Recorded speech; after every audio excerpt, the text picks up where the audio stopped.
Boa noite, Boa Juliana. Boa noite. É um noite! prazer. Desativei os Todo nosso. comentários. Pessoal, não fiquem bravos. Eu desativei os comentários sim, para não ficar aqui parecendo todas as coisinhas na cara das meninas que estão aqui embaixo. Mandem perguntinhas na caixa de perguntas. Muito boa noite. Djamila, muito obrigado por aceitar o convite da gente estar aqui hoje. Djamila, que estampa essa capa aqui. É a coisa mais linda do mundo. Socorro, Jesus. Eu tô muito feliz, gente, hoje. Vamos lá, vamos para essa entrevista. A Fefa vai me ajudar, eu vou te fazer umas perguntas, a gente bolou essas perguntas juntas e vamos começar. Queria que, enfim, como um boa noite, né? E a gente, para iniciar esse papo, que você contasse um pouquinho da trajetória, desde a influência na formação do ativismo do seu pai, a passagem pela Casa de Cultura da Mulher Negra lá em Santos, que é da onde você vem, você é santista, até essa capa icônica da Forbes. Olá, primeiro, boa noite a todas as pessoas que nos acompanham. Queria dizer que é um prazer estar aqui com você, Juliana, com a Fefa.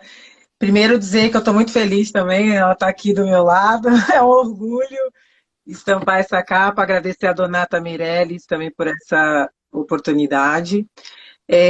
Bom, eu sou de Santos, litoral de São Paulo. Eu vim de uma família que essas discussões eram muito presentes. O meu pai, ele sempre conversou com a gente sobre questões raciais, ele foi militante do movimento negro.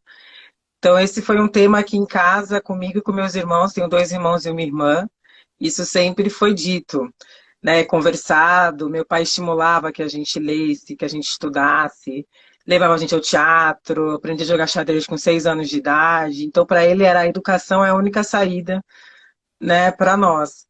E aí, conforme eu fui crescendo, porque por mais que meu pai fosse um cara muito bacana, era homem, né? Eu sentia falta dessa discussão também sobre a questão da mulher, porque que era muito diferente as coisas em casa entre meus irmãos e eu e minha irmã.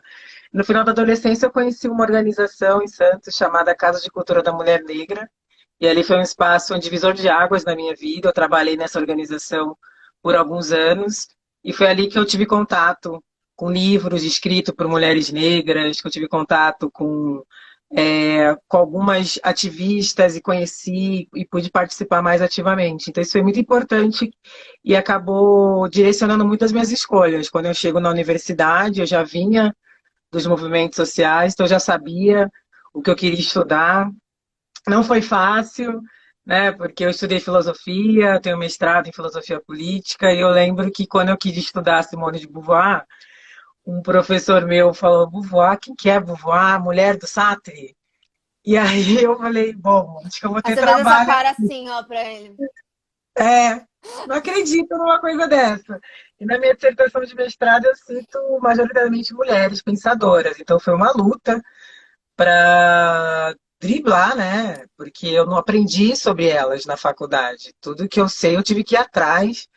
E aí eu consegui fazer a dissertação, e aí depois de um tempo eu falei, bom, eu acho que já está na hora de fazer alguma coisa nesse sentido. Então, em 2017, eu lanço o meu livro Lugar de Fala, que é o primeiro da coleção Femininos Plurais. Agora a gente já está no nono título. E eu também coordeno o selo Celi Carneiro, né? O último título que a gente publicou agora foi Mulheres Quilombolas, escrito por 18 mulheres, 17 delas quilombolas, de quilombos diferentes do Brasil. E estamos aí pautando também, escrevendo meus próprios livros também. Então, sou uma escritora que publica outras pessoas, né? Legal. Antes de fazer a segunda pergunta, eu quero dar boa noite pra. É Fefa ou é Fefa? FIFA. É Fefa? A gente, porque eu vi. A hora que a Djamila falou, eu falei, Deus do céu, eu chamei ela 55 vezes. Mas Não, tudo mas o bem, não tem importante é problema. chamar. Então, o segundo comentário que eu ia fazer é que a gente tá ornando nas cores, né? Tá todo mundo meio de Pois é, laranja. Ninguém combinou, achei lindo. ninguém combinou nada. Vamos continuar então. Em 2016, a Jamila foi nomeada secretária adjunta de Direitos, eu estou lendo aqui para não errar, Direitos Humanos e Cidadania da cidade de São Paulo, né, da Prefeitura de São Paulo. E foi quando você escreveu também o prefácio do livro Mulheres, Raça e Classe, que é da filósofa negra e feminista Angela Davis. E o que eu queria perguntar para você é como foi se tornar uma das vozes mais importantes da luta antirracista e feminista do Brasil. Como é que essa luta tem evoluído e como é que foi o momento que você falou, gente, olha onde é que eu tô, sabe? É interessante sua pergunta, Adriana, porque eu não tenho muita noção disso, né? Eu só simplesmente ia fazendo as coisas.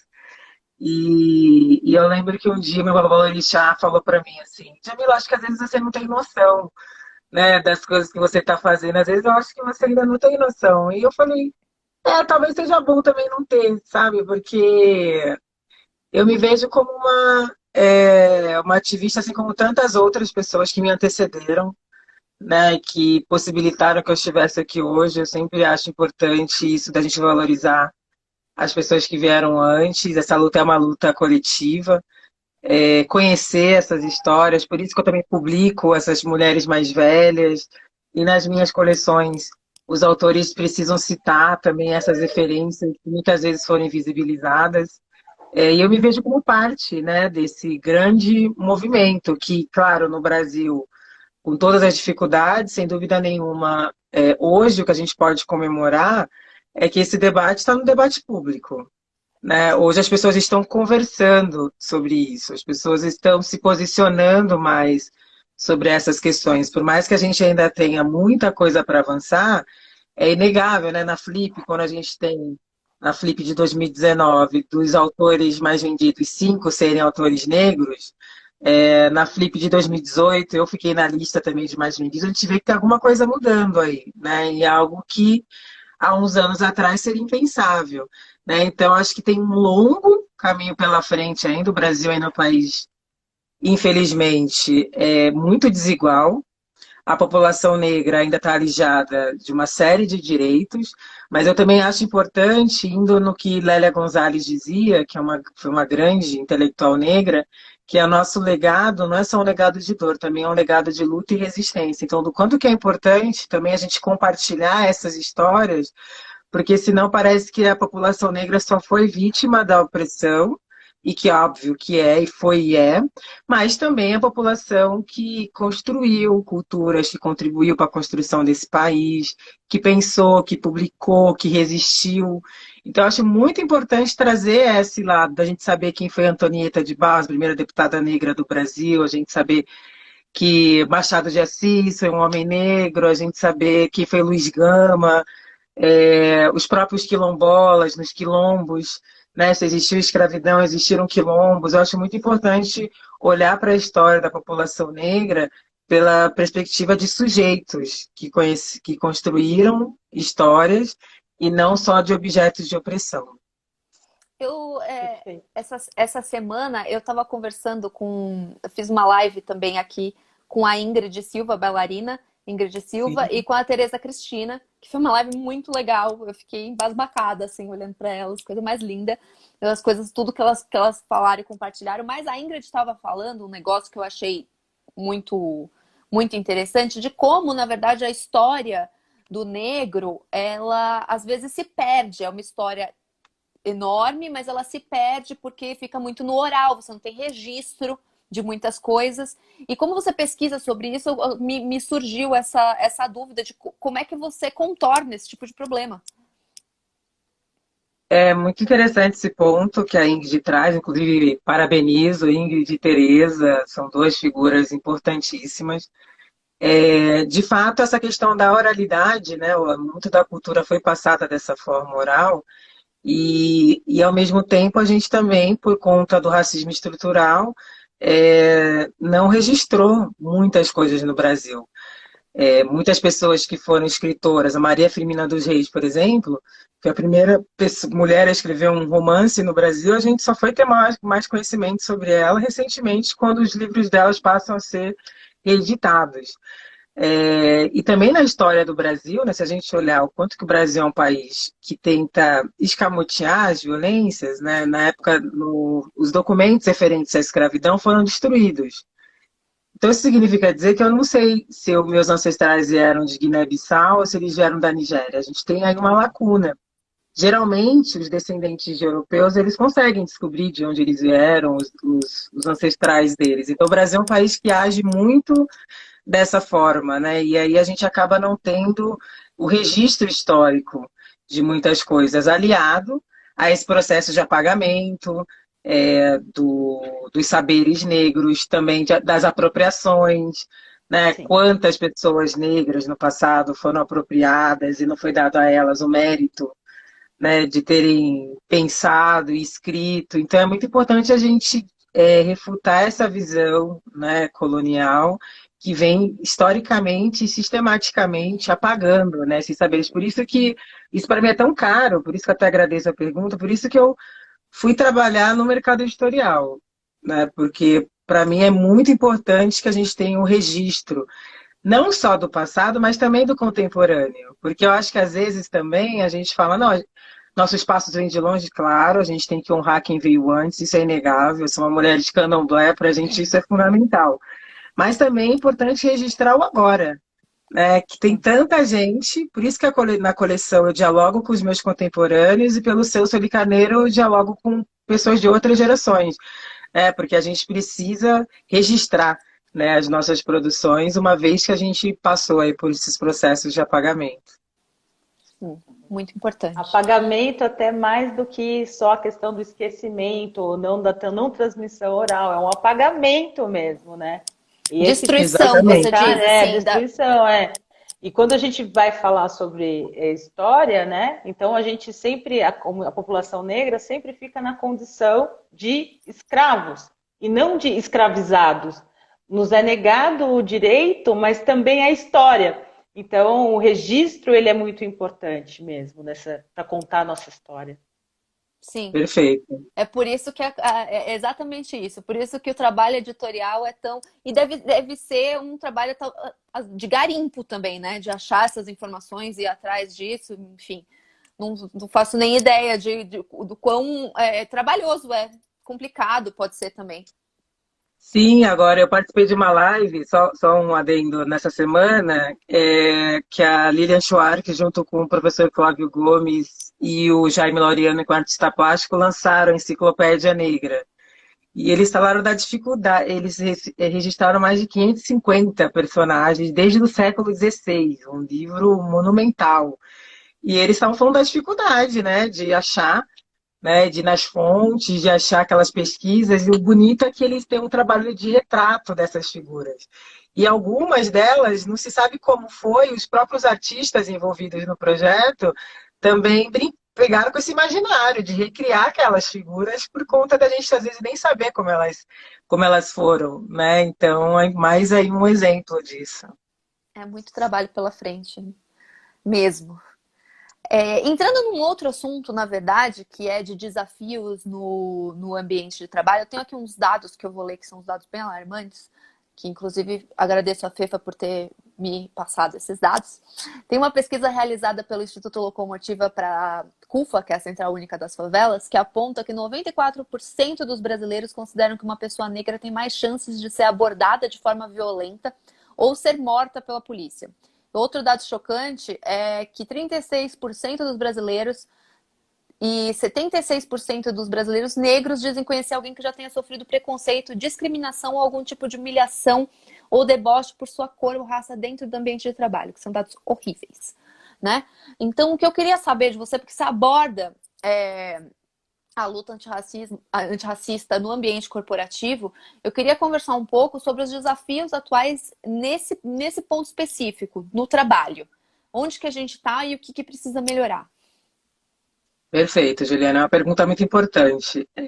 No meu livro Pequeno Manual Antirracista, sobre o capítulo que eu falo sobre racismo no trabalho, eu apresento ali uma pesquisa do CERT, que é um centro de estudos sobre relações de trabalho e desigualdade, que mostra que houve um aumento, né, de pessoas negras na universidade, por conta das políticas de ações afirmativas, né? No Brasil, a UERJ, a Universidade Estadual do Rio de Janeiro, foi a primeira a adotar em 2001, depois teve a UNB, a Universidade do Brasil, em 2004, a gente tem a Lei de Cotas Federal de 2012. Então, a gente teve um aumento de pessoas negras no ensino superior, mas esse aumento não refletiu no mercado de trabalho, que é o que essa pesquisa do CERT vai apontar. Então, a gente vê aí o quanto que tem ainda, às vezes, certas existências no mundo corporativo e entender a profundidade dessa questão, né? Que às vezes as pessoas falam para mim assim, mas eu trabalho numa empresa, o que eu tenho a ver com isso? Eu falo tudo, porque a empresa faz parte dessa sociedade, não está deslocada dessa sociedade, descolada dela, muito pelo contrário. E se a gente tem esse diagnóstico, essas pesquisas mostrando a invisibilidade da população negra nesses espaços, mesmo a população negra sendo a maioria da população, significa que a gente tem um problema a ser discutido, a ser pautado e a ser resolvido. Então, eu lembro que no começo, quando eu conversava, eu faço muitas conversas em empresas, eu lembro que as pessoas me criticavam, às vezes, mas você vai falar em empresa? E eu falo, mas por que não? As pessoas precisam trabalhar, né? As pessoas, o sistema está posto do jeito que está, né? E não tinha ainda muita resistência. Eu faço muitas conversas em empresas. Algumas já estão implementando, né, políticas de diversidade, o que é muito importante. Porque, para além da gente conversar, a gente precisa ter uma ação concreta, né? Estabelecer metas. Primeiro passo é ter o diagnóstico, né? Desculpa, é ter o diagnóstico. Quantas pessoas a gente tem negras nessa empresa, mulheres, e dessas pessoas, quantas estão ocupando cargos, né, de destaque, não só os cargos que não são reconhecidos socialmente, e depois de ter esse diagnóstico, pensar como que pode criar uma política de diversidade com metas para que se possa incluir essas pessoas dentro desse espaço. Porque o debate, muito importante isso, o debate não é sobre capacidade. Capacidade todos nós temos, o debate é sobre oportunidades.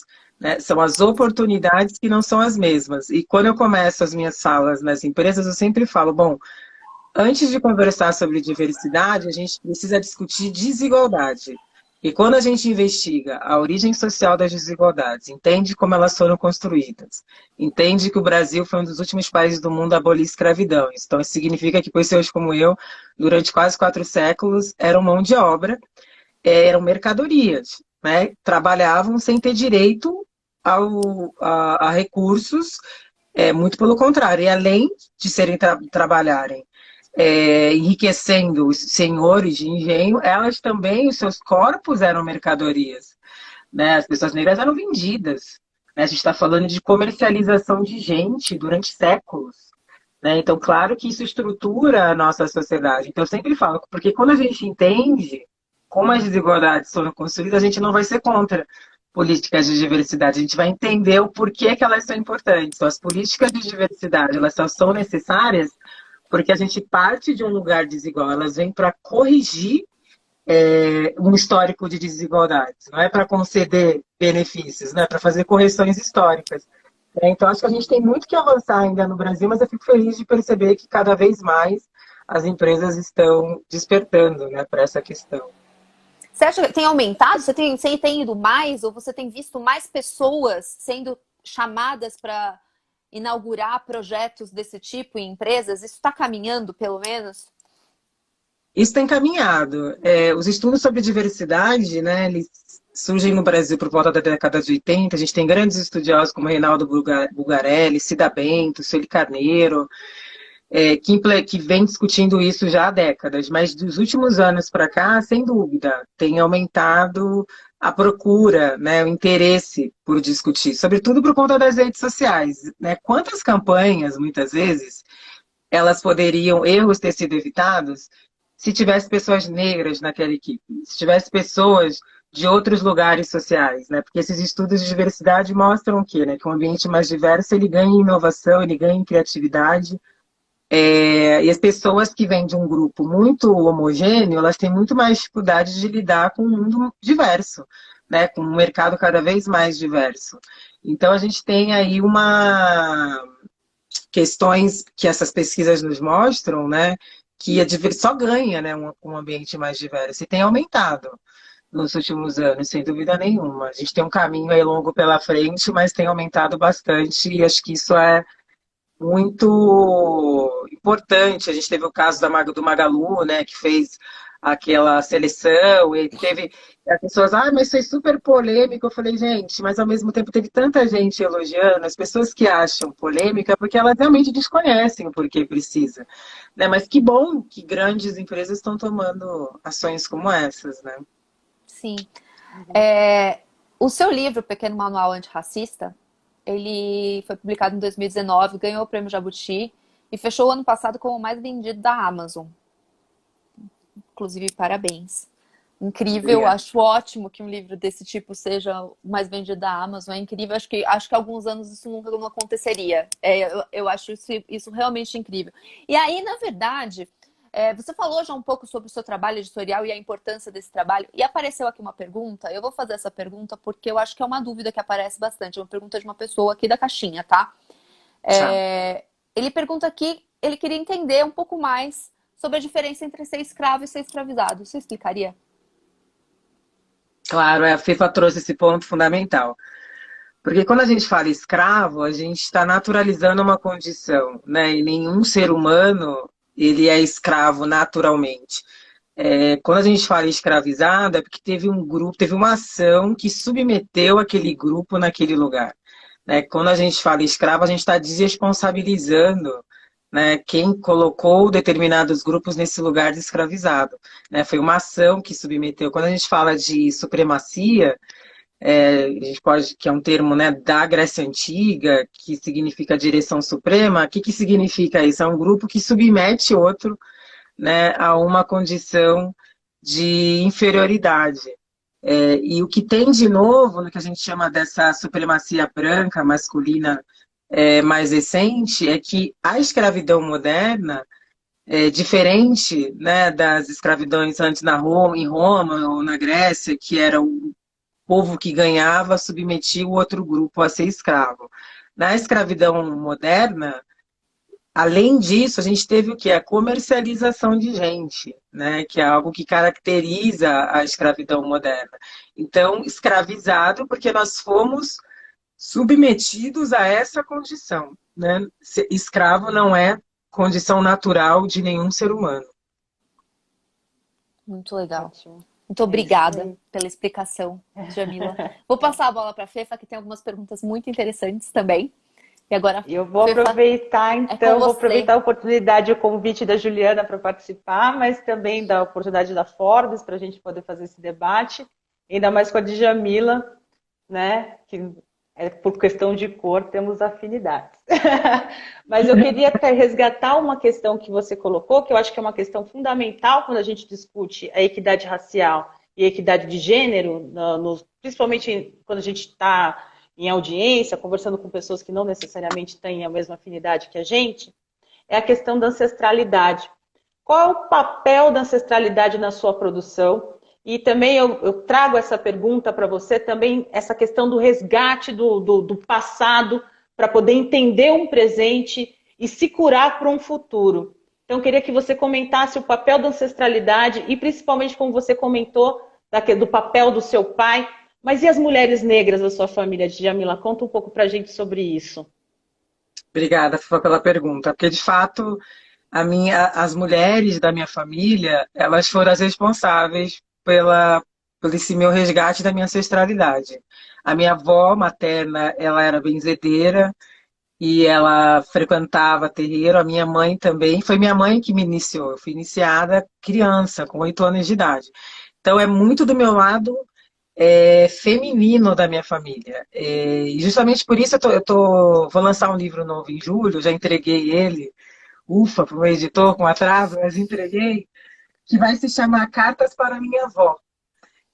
Porque é um livro que eu vou honrar essa minha ancestralidade feminina e o papel das mulheres da minha família. Porque geralmente nas entrevistas eu falo que meu pai foi muito importante nessa questão intelectual, mas minha mãe também foi muito importante, quanto que minha mãe me ensinou, mas geralmente as pessoas só falam, o pai da Djamila.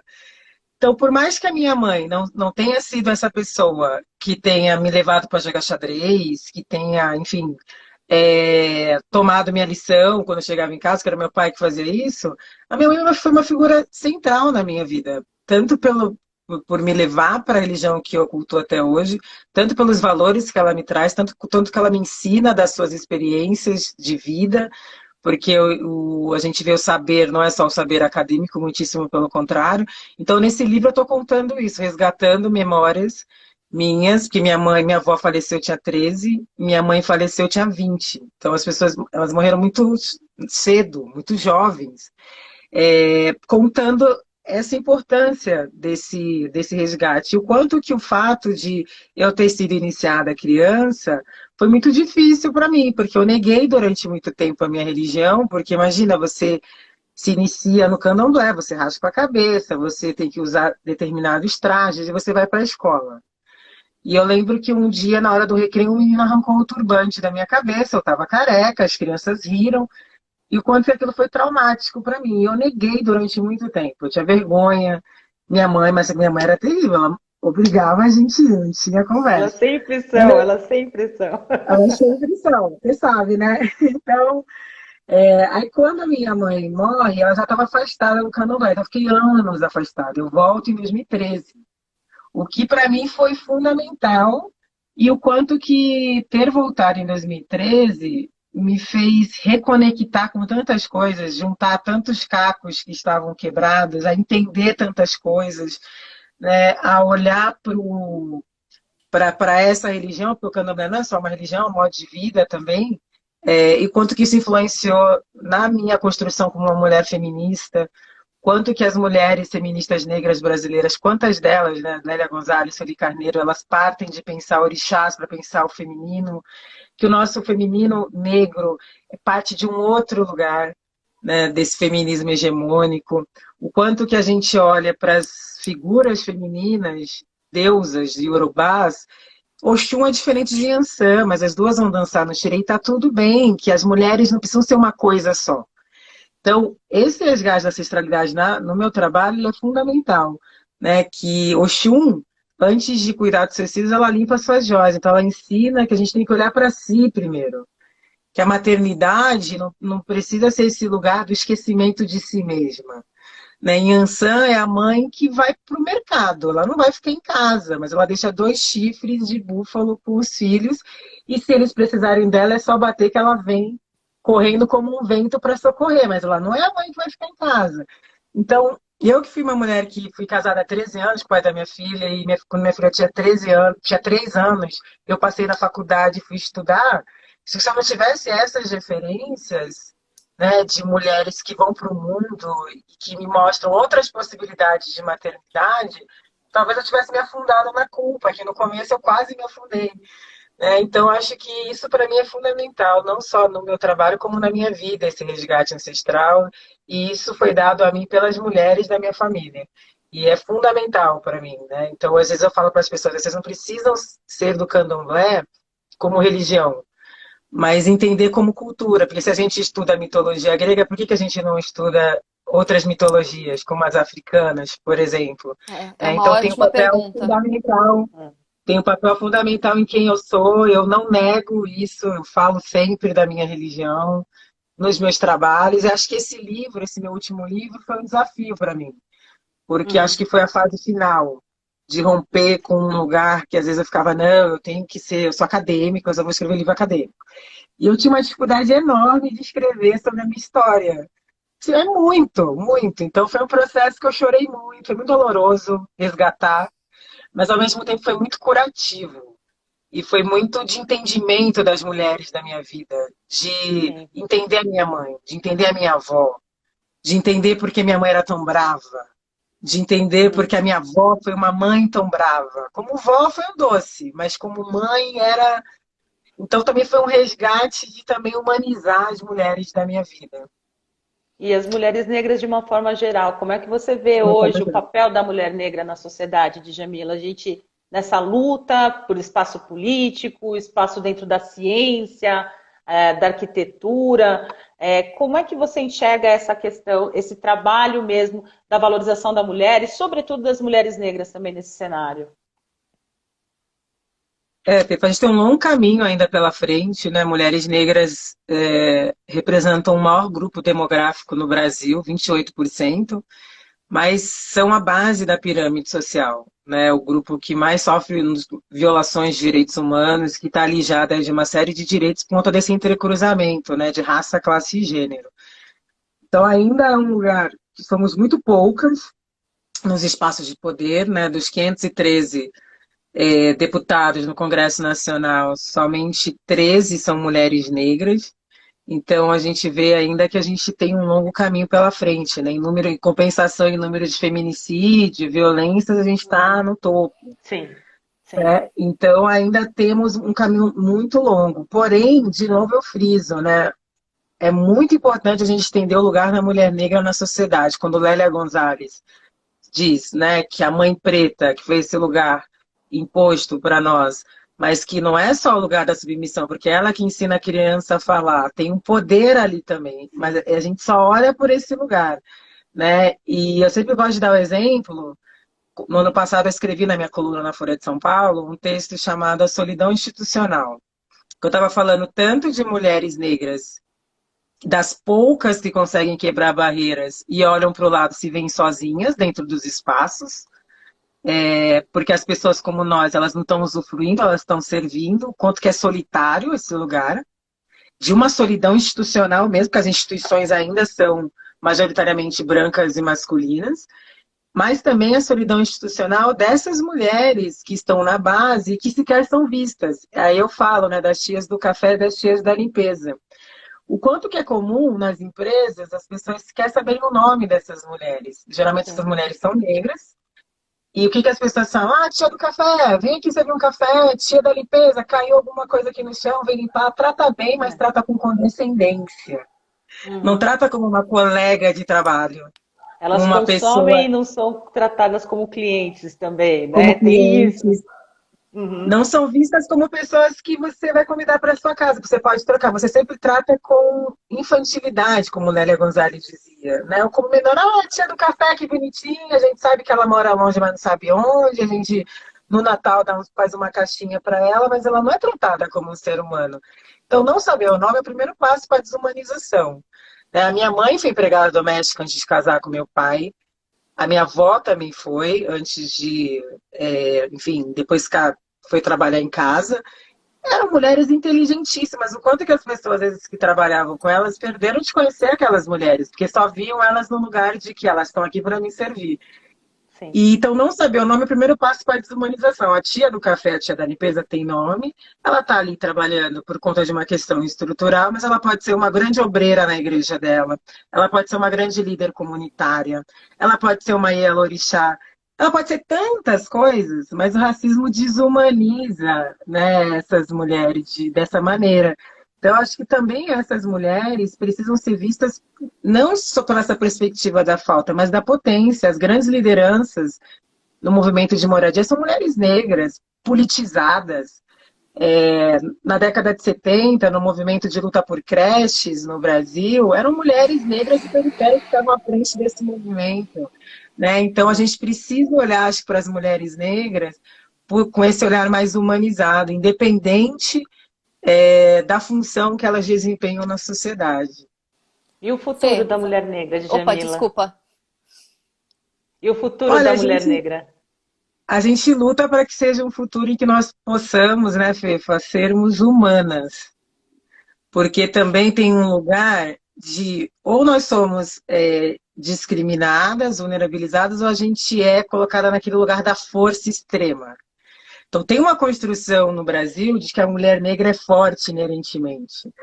E essa construção não é meramente uma construção intelectual, muito pelo contrário, porque essa ideia faz com que as mulheres negras, segundo pesquisas do Jerima Werneck, tomem menos anestesia na hora do parto. Porque tem Uhum. essa ideia de que mulher negra é forte. Eu tô E as chocada com mulheres essa informação. É. e que faz com que Violência as mulheres negras obstétrica. também sejam menos tocadas nas consultas, não sejam vistas como pessoas que precisam de cuidado e de afeto. Ah, elas já são fortes mesmo. Só que a gente teve que ser forte porque o Estado é omisso. Não é uma coisa inerente. Não teve opção. Né? De escravizadas foram para o trabalho doméstico, tiveram que trabalhar, sustentar suas famílias, porque elas não tiveram condições. Então, acho que é muito importante olhar para a gente por esse lugar, né, da humanidade, não daquelas que têm que cuidar de todo mundo. Quem cuida de quem cuida? Né? E na escrita desse livro, eu falo da minha mãe. Quantas vezes talvez ela quisesse, às vezes, só ficar sozinha, quieta, mas não pôde. Né? Às vezes ela queria só fazer uma coisa por ela mesma, mas ela não pôde, tinha que cuidar de todo mundo. e tem que estar e trabalha. Então, eu desejo para as mulheres negras esse direito à fragilidade também, ao choro, a dizer eu não estou bem, o quanto que essa figura também de ter que ser forte adoece a gente psiquicamente, né? Então, é o que eu desejo, assim, que a gente possa, como dizia Audre Lorde, não ser categorizada, né, restringida nesses lugares, né? Nem deusa forte, nem subalterna, humana, com toda a complexidade que há, né, em ser humana. Fefa, antes de você continuar, a caixa de perguntas está bombando. Bombando. Tá muito. Não, e sério, tá boa, gente. Eu acho que é a melhor caixa de perguntas que eu já tive aqui. Tá muito legal. Obviamente, tem vários maravilhosa! Eu amo! Corações, etc. Mas tem algumas coisas, tem algumas perguntas que eu achei muito legal aqui. Deixa eu achar aqui de novo.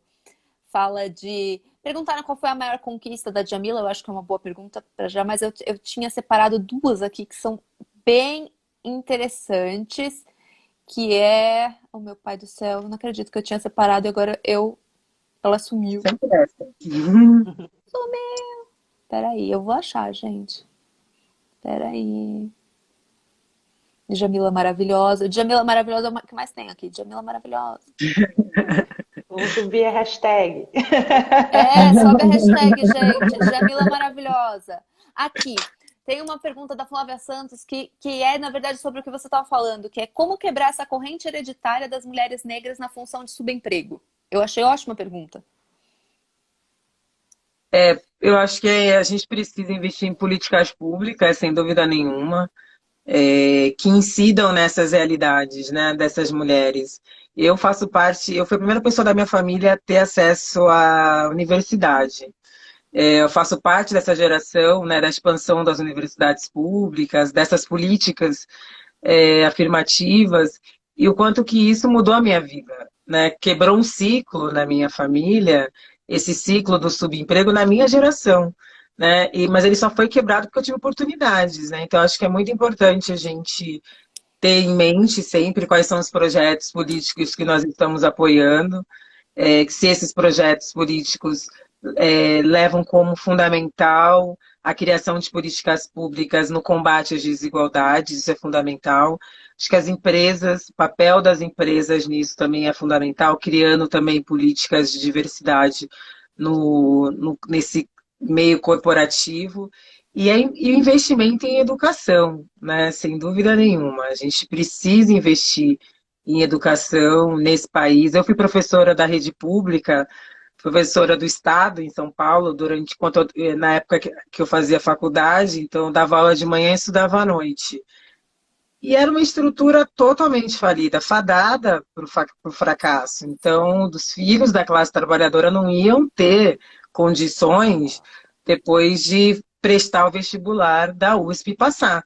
Né? Ao passo que as pessoas que vêm de uma classe mais privilegiada estudam nas melhores escolas, comem bem, é importante falar disso, alimentação, fazem curso de idiomas. Qual a chance, né, daqueles alunos? Então, como educadora, acho que é fundamental o investimento em educação, mas também acho que, por fim, os gestores de políticas públicas também precisam ter um olhar muito mais profundo sobre essas questões, né? Como a Juliana falou, eu fui secretária adjunta de Direitos Humanos em São Paulo em 2016, e às vezes, mesmo entre os gestores, a gente tem uma visão muito quadrada. Ah, não, eu governo para todos, mas quem são esses todos? Não é uma massa abstrata, as pessoas são atravessadas por identidades. E a depender da identidade que a gente entrecruza, a gente vai ficar num lugar de maior dificuldade. Então, um exemplo simples. Interseccionalidade não é só um conceito, também é uma ferramenta de políticas públicas. Porque se eu não tenho os dados daquela realidade, não gera demanda de políticas públicas. Quando a Lei Maria da Penha completou 10 anos, que é um importante marco legal, inegavelmente, que criminaliza a violência doméstica, quando completou 10 anos, saiu a pesquisa, o mapa da violência, mostrando que diminuiu o assassinato de mulheres brancas nesses 10 anos, em 10%, mas havia aumentado em 54% de mulheres negras. O que isso nos diz? Que faltou um olhar étnico-racial na hora de pensar essa política, que a realidade das mulheres negras não foi visibilizada, nomeada, E por isso que elas seguiram morrendo, ou deixaram morrer, né, que o Foucault fala. Então a gente precisa entender que isso não é separar, muito pelo contrário. Nomear é combater uma divisão que já está posta. Se esses gestores continuarem com essa visão fechada, né, não, basta criar ali uma secretaria de mulher, uma secretaria da população negra, e ponto, negando que se a população negra é a maioria em situação de rua, é a maioria que vive em moradia irregulares, na política de habitação tem que ter a intersecção de raça. Se mulheres, né, mulheres negras passam por esse fenômeno de feminização da pobreza, a intersecção de gênero tem que ser pensada na hora de pensar políticas de habitação. Assim como na saúde, na educação. Não é um problema específico, é um problema estrutural. E se estrutural assim precisa ser tratado. Então, eu acho que também o olhar dos gestores públicos precisam mudar. Sim. Tem muita gente aqui perguntando se essa live vai ficar gravada. Sim, essa live vai ficar gravada. Assim que a gente acabar, a gente publica no IGTV e dá para assistir de novo tudo. E tem só uma outra perguntinha aqui da caixinha que eu achei boa, é do Douglas Cunha. Ele pergunta assim: como eu, homem, hétero, branco, de classe privilegiada, posso lutar por esse tema? Eu falo sobre isso no meu livro Lugar de Fala, que gerou uma confusão, né, na internet. A internet é boa, mas às vezes, Ai, a internet! olha, eu fico assim, gente, leia um livro, eu não falei nada disso. Porque pensar lugar de fala, a gente está discutindo um lugar social, né? Nós, como mulheres negras, tipo, a gente parte de um lugar social que é marcado por uma série de opressões e de violências. A gente tá falando, não estou falando lugar de fala, não é uma questão individual. Interessa saber quais são as experiências que mulheres negras ainda compartilham por partirem desse lugar, assim como homens negros, né? Homens negros no Brasil, a gente pode falar alta taxa de letalidade, vítimas da violência policial, encarceramento, a gente pode falar várias coisas. Só que o contrário também é verdadeiro. Pessoas brancas também partem de um lugar social. O homem branco heterossexual rico, quando eu falo isso, eu falo como categoria, não como indivíduo, parte de um lugar social do privilégio, do poder. É um lugar social que foi construído à base de opressões de outros grupos, não é natural. Né? Existiram construções que fizeram com que essas desigualdades acontecessem. Então, do lugar social que ele está, primeiro ponto, a importância de conhecer essas realidades, para não naturalizar. Não, eu estou aqui porque eu sou genial, porque eu sou incrível, e não porque ele teve oportunidades a sua vida toda para estar naquele lugar. Isso não quer dizer que ele não teve que estudar, não é nada disso. Ele teve, mas ele teve condições concretas para. Então, ele parte de um lugar social privilegiado. Então, o primeiro ponto é desnaturalizar esse lugar. E segundo ponto é estudar sobre essas questões. É fundamental, né? Que leia, que conheça, que se construa intelectualmente, que entenda o porquê que essas coisas acontecem, para não ser essa pessoa que vai dizer, isso é mimimi. Mas de novo esse papo chato, né? A gente tem estatísticas, a gente tem pesquisas mostrando a nossa realidade, estudos. Então eu brinco que a gente tem que lutar contra o achismo também, contra o racismo, contra o machismo e contra o achismo. Mas eu não acho que esse é difícil. Negacionismo também, de gênero, negacionismo também. Ai, meu Deus. E aí você vai falar, mas eu não acho. Eu falo, mas não é questão de você achar. Porque, veja, eu posso achar que, sei lá, sorvete de chocolate é mais gostoso que sorvete de morango. Tudo bem. A diferença é que eu vou comprar mais sorvete de chocolate. Agora, eu achar que machismo não existe, quando o Brasil é o quinto país em assassinatos de mulheres, eu achar que machismo não existe, quando, segundo os dados do Anuário de Segurança Pública, a cada 8 minutos a mulher sofre violência sexual, é no mínimo leviano. Porque eu estou fechando os olhos para essa realidade e não estou me responsabilizando pela mudança dela. Então, os homens, fundamental que os homens discutam sobre machismo, que os homens discutam masculinidade, que os homens repreendam seus amigos quando estiverem sendo machistas, que diga para o seu amigo, não é legal não pagar pensão. Essa parte é difícil, hein? Né? Então, como que ele pode, do seu lugar social estudando, se construindo intelectualmente, porque você vai orientar a prática política, se é gestor, vamos fazer um programa de diversidade, se é educador, vamos rever a bibliografia. Por que que só tem homens na bibliografia? Se mulheres produziram, se pessoas negras produziram, se é pai, participar da criação dos filhos, ir na escola, saber se a escola está implementando a Lei 10.639, que é uma lei de 2003, que alterou a Lei de Diretrizes e Bases da Educação para incluir a obrigatoriedade do ensino da história africana afro-brasileira nas escolas. Muitos pais e mães eles não sabem. Eu fui na escola da minha filha quando ela era pequena, e aí, como é que está a implementação da lei? E eu lembro, que lei? Como assim, né? Que lei? Então a gente cobrar, a gente apresentar para os nossos filhos histórias de pessoas negras, de mulheres. Então é fundamental do lugar social dele, como que ele impacta positivamente nos outros lugares, né? Como ele faz uso disso. Muito bom, Fundamental, obrigada. né? Fundamental ter Fundamental. Isso é um problema da essa... sociedade. Sim. Não é um problema das pessoas negras, não é um problema das mulheres, é algo que diz respeito a todos nós, né? E é uma solução que envolve a todos, né, Djamila? E as mulheres? Qual que é o papel das mulheres nessa questão também do machismo, do combate ao antirracista? Como é que é o papel das mulheres? Qual que é o recado que a gente deixaria para essas mulheres desse presente, para a gente ter ali, daqui a 20, 30 anos, algumas meninas como nós contando as nossas histórias? É muito boa pergunta, porque ser mulher não é condição natural da gente entender o que é o machismo. Então as pessoas acham, mas ela é mulher e ela está falando aquilo. A gente também é ensinada a reproduzir o machismo, né? A gente não... é o que a sociedade nos ensina. Quando Simone de Beauvoir fala não se nasce mulher, torna-se, o que ela está querendo dizer, né? É que antes de nascer já tem comportamentos impostos de como a mulher deve ser. Então, quando a mulher está grávida, a gente pergunta, é menino ou menina?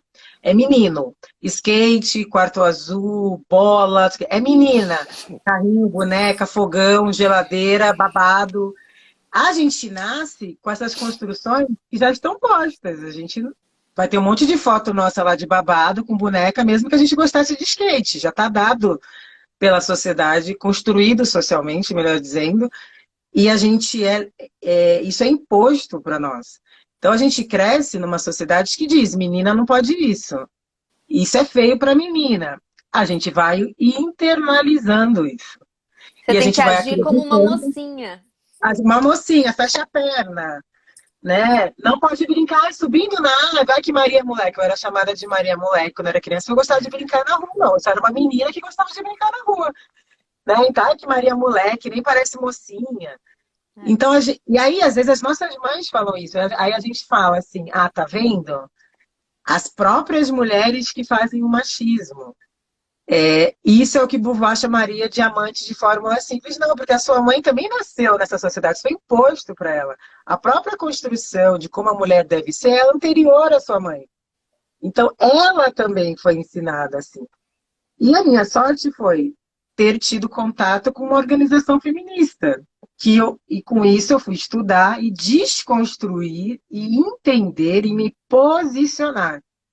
Só que a maioria de nós, às vezes, não tem acesso a essas leituras, a essas visões de mundo. Então, acho que o primeiro passo que eu digo para as mulheres sempre é a gente precisa estudar sobre isso, para entender. Às vezes, por que a gente compete, vai competir com a outra, ou por que a gente vai brigar com a outra por causa do homem, por causa de... De onde que vem isso? Né? Investigar de onde que isso vem, para a gente desconstruir isso. Segundo passo, as mulheres entenderem que nós somos diversas, há várias possibilidades de ser mulher. Né? Como feministas negras vão ser críticas ao feminismo hegemônico, quando dizem somos todas mulheres. Mas a gente vivencia os gêneros de outras formas. Mulheres brancas têm privilégios por serem brancas. Mulheres negras partem de um outro lugar social. Então, a gente precisa romper com essa tentação de universalidade. A diferença não é problema nenhum, não tem problema nenhum ser diferente. As diferenças só são ruins quando elas significam desigualdades. Então, para as mulheres brancas privilegiadas, é muito importante que elas entendam também o lugar delas de não serem reprodutoras de opressão com outras mulheres ou com outros grupos. Como diz Audre Lorde, né? Eu não sou livre, mesmo que as suas correntes sejam diferentes das minhas. E ela dizia para as mulheres brancas, o poder que você está usando para me destruir não vai demorar muito que ele vai voltar e vai destruir você também, porque você também é discriminada. Uhum. Então, se a gente entendesse isso nas nossas diferenças e potencializássemos isso, nós seríamos muito mais fortes, né? Ou como a Angela Davis fala, de pensar as nossas diferenças como fagulhas criativas. Né? Eu acho que isso é muito importante, que a nossa luta é pela mudança transformadora na sociedade, não é para ter alguns privilégios e continuar reproduzindo lógicas de opressão, né, com outros grupos e com outras mulheres. Então, acho que isso é muito importante, mulheres lésbicas, indígenas, e a gente nos entendermos nas nossas diferenças e nos unirmos a partir dessas diferenças. Uhum. Perfeito, A gente está perfeito. chegando aqui ao fim. A Fefa tem mais uma última pergunta, não é isso, Fefa? Não, acho que era um recado mais mesmo com relação É ao ótimo. futuro mesmo. Tá ótimo, Jô. Obrigada pela oportunidade também. Imagina, que isso. Gente, quero agradecer demais vocês estarem aqui. Djamila, se você quiser fazer alguma consideração final, fique à vontade. Foi uma live muito legal mesmo. Espero que vai ficar salva, gente. Assistam várias vezes. Só agradecer Indiquem. mesmo, porque tem um poder muito simbólico isso aqui, sabe? Eu acho Tá que é aqui. muito importante disso dizer. Eu fui uma menina que eu não tive referências quando criança, o quanto que isso foi doloroso para mim, na minha construção como uma adolescente negra, e o quanto que é importante, não é só uma capa, né? Eu acho que traz muitos símbolos nisso tudo, carrega muitas outras mulheres, muitas outras histórias, e dizer o quanto que é importante que nós, todos nós, entendamos isso e que possamos nos unir em torno desses temas que são tão fundamentais, pensando qual é o legado que a gente vai deixar, né, para as próximas gerações. Eu sempre penso nisso. Como é que você quer ser lembrado? Né? Como é que você quer ser Sim. lembrada? Então, acho que isso é muito importante para ser um fio condutor, né, das nossas vidas e que nós possamos, diante, enfim, mesmo com todas essas questões que o Brasil atravessa, minha mensagem final para as mulheres, sobretudo, que nós possamos cuidar de nós mesmas, que nós possamos entender que a gente merece cuidado, que a gente merece ser humanizada e o quanto que essa lógica do cuidado ela é revolucionária, porque se a gente não está bem, a gente não consegue fazer as outras coisas bem. Não é egoísmo, né? É muito pelo contrário, é autopreservação. Então eu desejo isso, sobretudo para as mulheres e para as mulheres negras, que a gente possa entender que nós temos direito, né, a essa humanidade.